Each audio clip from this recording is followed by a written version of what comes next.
The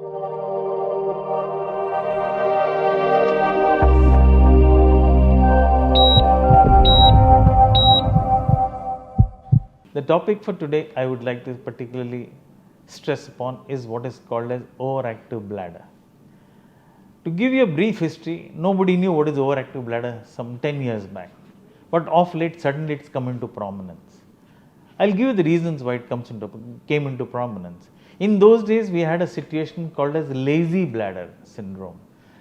We used to get cases almost one per month. Now I have hardly seen any case for the last 5 years. Essentially, in those days, what would happen is more commonly seen in ladies because there were lack of adequate toilets, proper toilets, they would delay the passing of urine, and over a period of time they'll develop large capacity bladders and they could evacuate everything, but they develop large capacity bladder, classically called as lazy bladder syndrome. Nowadays it's the reverse. We have situation where patient cannot hold urine. Now the classical International Continence Society definition of overactive bladder is a sense of urgency, that is the patient cannot hold the urine, they have to hurry to pass urine to the nearest toilet. A sense of urgency incontinence, they cannot hold the urine but they leak out by the time they reach the bathroom, and not associated with any other illness. So there is no infection, there is no other secondary cause, and it also gives rise to getting up many times at night.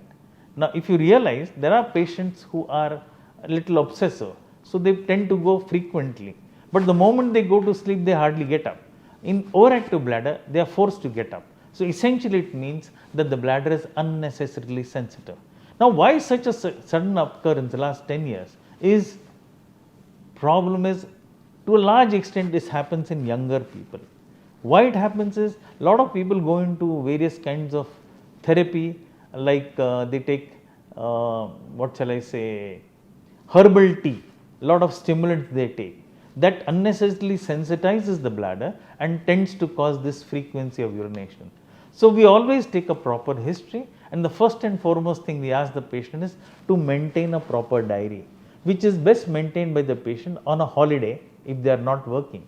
They start at 8 o'clock morning, tell how much water they drink, they tell how much urine they pass, they maintain a diary throughout the day, and we have some idea as to how many times they go.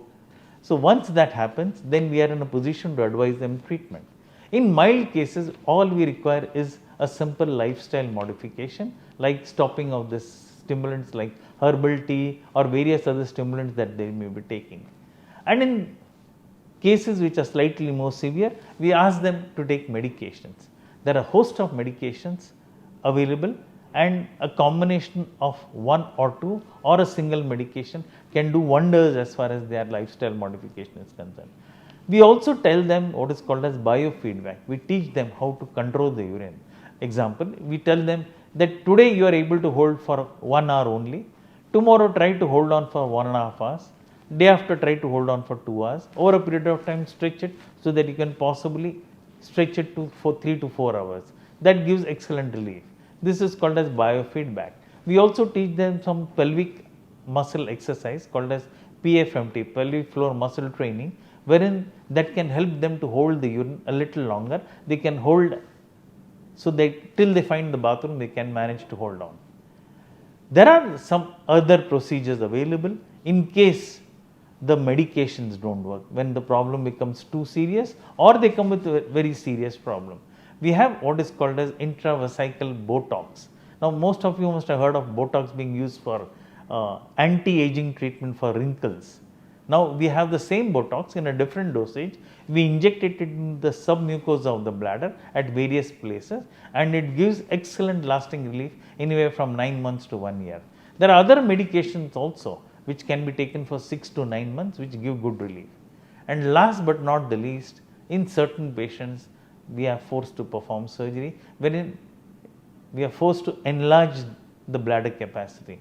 There is one treatment we have carried out in a number of cases called as prolonged bladder distension, that is under anesthesia we go on inflating the bladder, and last but not the least is using some other organ like a hollow organ like the intestine to augment the bladder capacity.